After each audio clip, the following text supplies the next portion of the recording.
मगर यह है कि अगर देश में सौहार्द बढ़ाना है तो सबको साथ लेकर चलना पड़ेगा। उनको भागीदारी भी मुसलमानों को देनी पड़ेगी। वो अपने साथ में मुसलमानों को जोड़ना है तो मंत्री तो बनाना चाहिए। तो मुसलमान तो परेशान है, मजबूर है, वरना मुसलमान तो देने के लिए तैयार है वोट के। लीडर हूँ और 140 करोड़ जो हैं ये मेरा परिवार है। जब वो ये बात कहते हैं तो परिवार के साथ नाइंसाफी नहीं करनी चाहिए। प्रधानमंत्री नरेंद्र मोदी के नेतृत्व में लगातार तीसरी बार एनडीए की सरकार बनी है और ये देश की आज़ादी के बाद पहला मौका है जब एक भी मुसलमान केंद्र सरकार के मंत्रिमंडल में नहीं है। 2014 में जब मोदी सरकार पहली बार बनी थी तो 3 मुसलमानों को मंत्री बनाया गया था और उसके बाद 2019 में भी मुख्तार अब्बास नकवी जो है केंद्रीय मंत्रिमंडल में थे। लेकिन इस बार एनडीए घटक दल का कोई भी सांसद मुस्लिम चुनकर नहीं आया है। शायद इसी वजह से एक भी मुसलमान को केंद्रीय मंत्रिमंडल में शामिल नहीं किया गया है। आज हम मौजूद हैं मुस्लिम बहुल्य इलाके सराय सामुद्दीन में। यहाँ पर बड़ी संख्या में मुस्लिम लोग हैं, उनसे बात करेंगे क्या सोचते हैं इस बारे में। केंद्रीय मंत्रिमंडल में मुसलमानों की भागीदारी नहीं है। 20 करोड़ मुसलमान हैं इस देश में और एक भी मंत्री मुसलमान को नहीं बनाया गया। जी, आपका नाम? निज़ाम अहमद। निज़ाम अहमद। ये निजाम साहब क्या कैसा महसूस कर रहे हैं जो यह मोदी जी को बहुत बहुत मुबारकबाद, तीसरी बार प्रधानमंत्री बने हैं। मगर यह है कि अगर देश में सौहार्द बढ़ाना है तो सबको साथ लेकर चलना पड़ेगा। उनको भागीदारी भी मुसलमानों को देनी पड़ेगी, मंत्रिमंडल में भी और ऐसे ही पार्टी में भी। तो जब भी सबका विकास भी होगा और देश में सौहार्द बढ़ेगा। मुसलमान वोट नहीं देता भाजपा को, एक भी सांसद नहीं बनाया तो कैसे मंत्री बनाएंगे? नहीं, मुसलमान वोट तो खैर मुस्लिम इन इंडिया, तो मुसलमान तो भी खैर 20 थोड़े हैं, मगर इन्होंने भी वोट नहीं दिया तो इसलिए इनकी सीटें कम आई। तो यही है कि ताकि देश में सौहार्द बढ़ा रहे तो सबको साथ लेके चलना पड़ेगा। ठीक है, और भी लोग हैं। जी, आपका नाम? मोहम्मद यामीन। यामीन भाई, क्या कहेंगे आप? केंद्र में एक भी मंत्री मुसलमान नहीं बनाया। देखो, मंत्री तो इनको बनाना ही चाहिए था, क्योंकि अगर इनको अपने साथ में मुसलमानों को जोड़ना है तो मंत्री तो बनाना चाहिए। जैसे सिखों में से कोई भी सदस्य बन के नहीं आया, एमपी या सदस्य, लेकिन उनमें से भी उनको मंत्री बनाया गया है। जैनियों में से भी मंत्री बनाया गया है, वो भी जीते हुए नहीं है, हारे हुए हैं। तो इसी तरीके से मुसलमान को भी मंत्री बनाना चाहिए था। लेकिन फिर भी अब मुसलमान, जैसे अभी बता रहे हैं कि मुसलमानों को 3 को सांसद के लिए टिकट दिया था और वो जीत के नहीं आए। भाई, कैसे मुसलमान वोट दे देगा भारतीय जनता पार्टी को?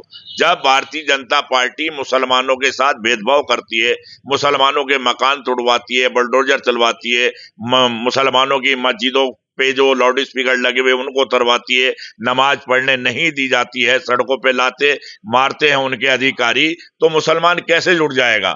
मुसलमानों के साथ मॉब लिंचिंग होती है और प्रधानमंत्री या उनकी सरकार कोई भी एक्शन उनके खिलाफ नहीं लेती है, तो बताओ मुसलमान कैसे जुड़ जाएगा? अरे मुसलमान तो सभी हिंदुओं को ही वोट दे रहा है। जितनी भी पार्टियां हैं वो हिंदू पार्टी हैं। बताओ कौन सा मुसलमान पार्टी को वोट दे रहा है? अगर हमारे लिए तो सारी पार्टियां बराबर है। भारतीय जनता पार्टी भी हमारे लिए हिंदू पार्टी है, समाजवादी भी, कांग्रेस भी। लेकिन अगर भारतीय जनता पार्टी चाहे मुसलमानों को गले लगाकर चले और जो मुसलमानों को नुकसान पहुंचाता है, नाहक दबाता है, मॉब लिंचिंग करते हैं, गोली मारते हैं, लाते मारते हैं नमाज पढ़ते हुए, तो उनके खिलाफ एक्शन लेना चाहिए, तभी तो मुसलमान जुड़ेगा। मुसलमान जुड़ने के लिए तैयार है भारतीय जनता पार्टी से, फिर कैसे उनके सांसद को मुसलमान जिता देगा? इसलिए मजबूर होकर मुसलमान जो है वो कांग्रेस की तरफ को जाता है, समाजवादी की तरफ को जाता है, ममता बनर्जी की तरफ को जाता है और अन्य पार्टियों की तरफ को जाता है। तो मेरी तो गुजारिश है प्रधानमंत्री जी से कि अब भी मौका है कि मुसलमानों को गले लगाएं और मुसलमान को मंत्री बनाएं और अपने साथ में जोड़ें, तभी ये हिंदुस्तान तरक्की करेगा और तभी ये भारतीय जनता पार्टी आगे बढ़ेगी। वरना आने वाला वक्त भारतीय जनता पार्टी के लिए विनाशकारी है। भारतीय जनता पार्टी खत्म होने की कगार पे जा रही है। नहीं, केंद्र सरकार ने जो नीतियां हैं, राशन दिया है, आयुष्मान कार्ड बने हैं और आवास बने हैं, उसका फायदा तो मुसलमानों को भी हो रहा है।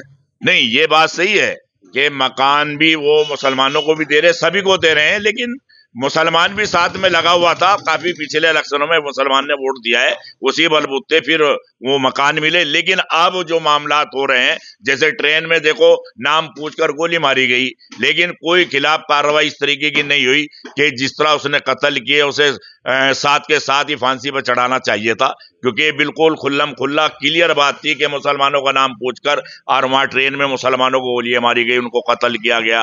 तो क्या एक्शन लिया गया? कुछ भी नहीं। तो मुसलमान तो परेशान है, मजबूर है, वरना मुसलमान तो देने के लिए तैयार है वोट के, लेकिन मुसलमान का साथ तो दो। जहां आप देखिए, आप उत्तराखंड के अंदर एक इलाका है, वहां बिल्कुल पूरी बस्ती उजाड़ दी, बलडोजर चला दिया मुसलमानों के मकानों पे। अरे भाई, अगर वो वाकई गलत जगह पर, सरकारी जगह पर थे, लेकिन आपका ये भी तो हक बनता है, वो गरीब लोग हैं, आप उनको वहां से हटाकर कहीं और जगह मकान बना के देकर उन्हें शिफ्ट करते और फिर वहां बलडोजर चलाते अगर वहां जरूरत थी। लेकिन आप बिल्कुल उनको उजाड़ रहे हैं और उनको कहीं बसा भी नहीं रहे हैं। फिर काहे कि आप मसीहा हैं, काहे कि आप प्रधानमंत्री हैं, जो आप एक ही कम्युनिटी को उजाड़ रहे हैं और बलडोजर चला रहे हैं। तो ये कोई बात नहीं है, गलत बात है। ठीक है, और लोग भी हैं जी। आपका नाम? जी सरवर। तो कैसा लग रहा है मोदी सरकार में एक भी मुसलमान नहीं है मंत्रिमंडल में?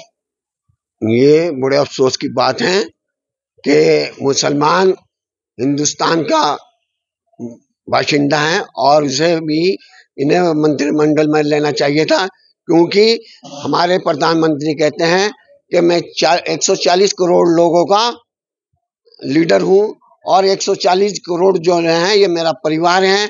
जब वो ये बात कहते हैं तो परिवार के साथ नाइंसाफी नहीं करनी चाहिए, इन्हें सबको साथ लेके चलना चाहिए। जिस तरह इन्होंने एक सिख पंजाब से लिए हैं और जैन लिए गए हैं, जबकि वो किसी संसद या किसी भी सदस्य नहीं है, और इसलिए मुसलमान को भी इन्हें लेना चाहिए। पहले इन्होंने मुख्तियार अब्बास नकवी को ले रखा था, शाहनवाज साहब को ले रखा था, अब भी लेना चाहिए, जिससे हिंदुस्तान की छवि बाहर मुल्कों में अच्छी जाए कि हिंदुस्तान के वजीर आजम सबको साथ लेके चलते हैं और सबका विकास करते हैं। इसलिए मैं यही कहूँगा प्रधानमंत्री से, भेदभाव भुलाकर सबको साथ लेके चले, जिससे हमारा हिंदुस्तान विकास करे, हिंदुस्तान का नाम रोशन हो, हिंदुस्तान जैसे पहले आज से 14 साल पहले था उससे भी बेहतर बन के उभरे और हिंदुस्तान की छवि बढ़िया हो। आपका नाम? रशीद अहमद जी। मुखिया जी, आप क्या कहेंगे?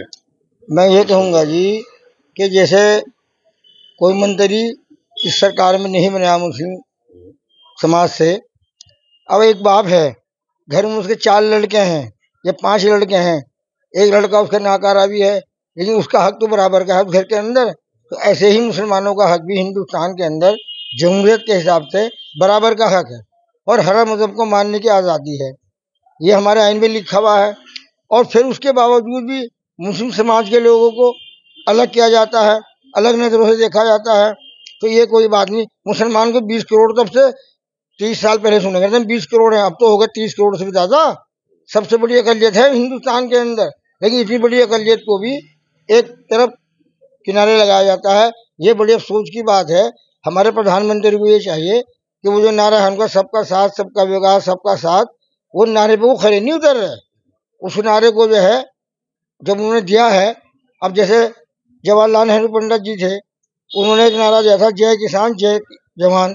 उन्होंने किसी का कम्युनिटी का नाम नहीं लिया था, सबके लिए था वो नारा। तो सबको इसका मतलब फायदा मिलना चाहिए। तो मुस्लिम समाज के लोगों को भी उन्हें अपना, इतनी बड़ी अक़लियत है हिंदुस्तान में, इससे बड़ी अक़लियत कोई नहीं है जी। ठीक है, तो ये थे मुस्लिम समाज के लोग। ये कह रहे हैं कि जब प्रधानमंत्री नारा देते हैं सबका साथ सबका विकास, इसी तरह सौहार्द कायम करने के लिए मुसलमानों को भी गले लगाएं, मुसलमानों को भी साथ जोड़ें और केंद्र के मंत्रिमंडल में मुस्लिम को भी जगह दें। शेष यूपी के लिए सहारनपुर से सैयद मशकूर। यूपी की हर खबर देखने और उनसे अपडेट रहने के लिए हमारे चैनल श्रेष्ठ यूपी को सब्सक्राइब और लाइक करें। साथ ही बेल आइकन को दबाना ना भूलें, जिससे हमारे हर वीडियो की जानकारी आप तक पहुंचती रहे।